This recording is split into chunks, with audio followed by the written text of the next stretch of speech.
ಅಹಿಂದ ಸಮಾವೇಶ ಮಾಡೋದಕ್ಕೆ ಸಿದ್ಧತೆ ಮಾಡಿಕೊಂಡಿದ್ದ ಸಿದ್ದರಾಮಯ್ಯನವರ ಬೆಂಬಲಿಗರಿಗೆ ಡಿಸಿಎಂ ಡಿಕೆ ಶಿವಕುಮಾರ್ ಒಂದು ಶಾಕ್ ಕೊಡ್ತಾರೆ. ಇಡೀ ಸಮಾವೇಶವನ್ನೇ ಡಿಸಿಎಂ ಹೈಜಾಕ್ ಮಾಡ್ಕೊಂಡ್ಬಿಡ್ತಾರೆ. ಡಿಕೆ ಶಿವಕುಮಾರ್ ಸಮಾವೇಶದ ಉಸಾಬರಿ ತಗೋತಾರೆ. ಆದರೆ ಈಗ ಸಿದ್ದು ತಂಡ ಡಿಕೆ ಶಿವಕುಮಾರ್ ಸಮಾವೇಶದ ಉಸಾಬರಿ ತಗೊಂಡಿದ್ದು ವಾಪಸ್ ಹಿಂದೆ ಸರ್ದಂಗೆ ಕಾಣ್ತಾ ಇದೆ. ಜನ ಕಲ್ಯಾಣ ಸಮಾವೇಶ ಸಕ್ಸಸ್ ಮಾಡೋದಕ್ಕೆ ಈಗ ಟಾಸ್ಕ್ ಕೊಟ್ಟಿದ್ದಾರೆ. ಡಿಕೆಶಿ ನೇತೃತ್ವದ ಹಿನ್ನೆಲೆಯಲ್ಲಿ ಸಿದ್ದು ಆಪ್ತ ಸಚಿವರು ಸೈಲೆಂಟ್ ಆಗಿದ್ದಾರೆ. ಅಹಿಂದ ನಾಯಕರ ಕೆಂಗಣ್ಣಿಗೆ ಡಿಕೆ ಶಿವಕುಮಾರ್ ಇದರಿಂದ ಗುರಿಯಾದ್ರ. ಡಿಕೆಶಿ ಕರೆದಿದ್ದ ಪೂರ್ವಭಾವಿ ಸಭೆಗೂ ಕೂಡ ಹೋಗದೆ ಗೈರಾಗಿದ್ರು ಸಚಿವರು. ಮೊದಲಿಗೆ ಇದನ್ನ ಸಿದ್ದರಾಮಯ್ಯನವರ ಸ್ವಾಭಿಮಾನಿ ಸಮಾವೇಶ ಅಂತ ಮಾಡೋದು ಕೊಟ್ಟಿದ್ರು. ಅರ್ಥಾತ್ ಸಿದ್ದರಾಮಯ್ಯನವರ ಕೈ ಬಲವರ್ಧನೆ ಅಹಿಂದ ನಮ್ಮ ಜೊತೆಗಿದೆ ಅನ್ನೋದನ್ನ ರಾಜ್ಯದ ಬಿಜೆಪಿಗೆ ತೋರಿಸೋದಕ್ಕಿಂತ ಜಾಸ್ತಿಯಾಗಿ ಕಾಂಗ್ರೆಸ್ನ ಕೆಲವು ನಾಯಕರಿಗೆ ತೋರಿಸುವ ಪ್ರಯತ್ನ ಇದಾಗಿತ್ತು ಅಂತ ಇದನ್ನ ರಾಜಕೀಯವಾಗಿ ವಿಶ್ಲೇಷಣೆ ಮಾಡಬಹುದಾಗಿದೆ.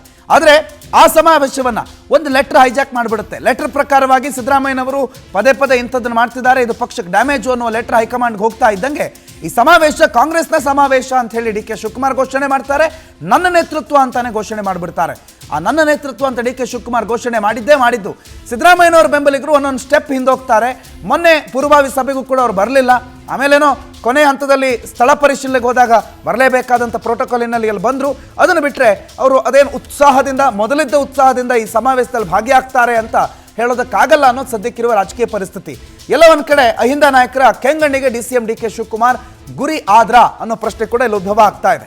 ಆನಂದ್ ಈ ಬಗ್ಗೆ ಮಾಹಿತಿ ಕೊಡ್ತಾರೆ, ಫೋನ್ ಸಂಪರ್ಕದಲ್ಲಿ ಜಾಯ್ನ್ ಆಗಿದ್ದಾರೆ. ಆನಂದ್, ಡಿಸಿಎಂ ಡಿಕೆ ಶಿವಕುಮಾರ್ ಇದನ್ನ ಈ ಸಮಾವೇಶವನ್ನು ಹೈಜಾಕ್ ಮಾಡ್ಕೊಂಡಿರೋದು ಅವ್ರಿಗೆ ಯಾವ ರೀತಿ ಬ್ಯಾಕ್ ಫೈರ್ ಆಗ್ತಾ ಇದೆ? ಸಿದ್ದರಾಮಯ್ಯನವರ ಆಪ್ತ ಬೆಂಬಲಿಗರು ದೂರ ಉಳಿಯೋದಕ್ಕೆ ಕಾರಣಗಳೇನು? ಪ್ರಮುಖವಾಗಿ ಅಹಿಂದ ಸಮಾವೇಶವನ್ನ ಸ್ವಾಭಿಮಾನಿ ಸಿದ್ದರಾಮಯ್ಯ ಸಮಾವೇಶ ಅಂತ ಮಾಡೋದಕ್ಕೆ ಆರಂಭದಲ್ಲಿ ಸಿದ್ದರಾಮಯ್ಯ ಆಪ್ತರು ತೀರ್ಮಾನವನ್ನ ಮಾಡ್ಕೊಂಡಿದ್ರು. ಸುಮಾರು 5 ಲಕ್ಷ ಜನರನ್ನ ಸೇರಿಸಿ ದೊಡ್ಡ ಮಟ್ಟದ ಒಂದು ಬಲ ಪ್ರದರ್ಶನಕ್ಕೆ ತೀರ್ಮಾನವನ್ನ ಮಾಡ್ಕೊಂಡಿದ್ರು. ಆದ್ರೆ ಅಂತಿಮವಾಗಿ ಪಕ್ಷದ ವೇದಿಕೆಯಲ್ಲೇ ಈ ಕಾರ್ಯಕ್ರಮ ನಡೀಬೇಕು ಅಂತ ಡಿ ಕೆ ಶಿವಕುಮಾರ್ ಅವರು ಅಡ್ಡಗಳನ್ನ ಹಾಕಿದ್ರು. ದೆಹಲಿಗೆ ಹೋಗಿ ಹೈಕಮಾಂಡ್ ನಾಯಕರ ಮನವೊಲಿಕೆಯನ್ನ ಮಾಡಿ ಪಕ್ಷದ ವೇದಿಕೆಯಲ್ಲೇ ಕಾರ್ಯಕ್ರಮ ಮಾಡಬೇಕು ಅನ್ನೋ ಒಂದು ತೀರ್ಮಾನವನ್ನ ಮಾಡಿದ್ರು. ಇದಾದ ಬೆನ್ನಲ್ಲ ಡಿ ಕೆ ಶಿವಕುಮಾರ್ ಅವರು ಕರೆದಂತ ಒಂದು ಪೂರ್ವಭಾವಿ ಸಭೆಗೆ ಡಿ ಕೆ ಶಿವಕುಮಾರ್ ಆಪ್ತರು ಯಾರು ಹೋಗಿಲ್ಲ. ಅಂದ್ರೆ 5 ಜಿಲ್ಲೆಗಳ ಜನರನ್ನ ಸೇರಿಸಿ ಸಮಾವೇಶ ಮಾಡಬೇಕು ಅಂತ ತೀರ್ಮಾನ ಆಯಿತು. ಆದ್ರೆ ಜಿಲ್ಲಾ ಉಸ್ತುವಾರಿಗಳಾಗಿರ್ತಕ್ಕಂಥ KN Rajanna, Venkatesh, Mahadevappa, KJ George ಸೇರಿದಂತೆ ಯಾರು ಕೂಡ ಆ ಒಂದು ಪೂರ್ವಭಾವಿ ಸಭೆಗೆ ಹೋಗ್ಲಿಲ್ಲ. ಆ ಮೂಲಕ ಡಿ ಕೆ ಶಿವಕುಮಾರ್ ಅವರಿಗೆ ಸಿಟ್ಟು ಹೊಡೆಯತಕ್ಕಂತ ಒಂದು ಕೆಲಸವನ್ನ ಮಾಡಿದ್ರು.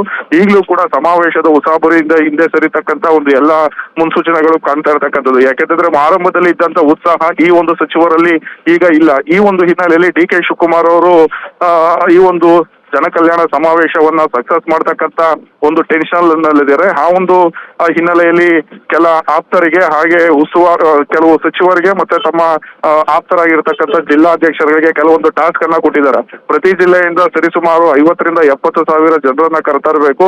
ಕಡಿಮೆ ಅಂದ್ರೂ 3 ಲಕ್ಷಕ್ಕೂ ಹೆಚ್ಚು ಜನರನ್ನ ಸೇರಿಸಿ ಈ ಒಂದು ಕಾರ್ಯಕ್ರಮವನ್ನ ಸಕ್ಸಸ್ ಮಾಡಬೇಕು ಅನ್ನೋ ಒಂದು ತೀರ್ಮಾನವನ್ನ ಮಾಡ್ಕೊಂಡಿರ್ತಕ್ಕಂಥದ್ದು.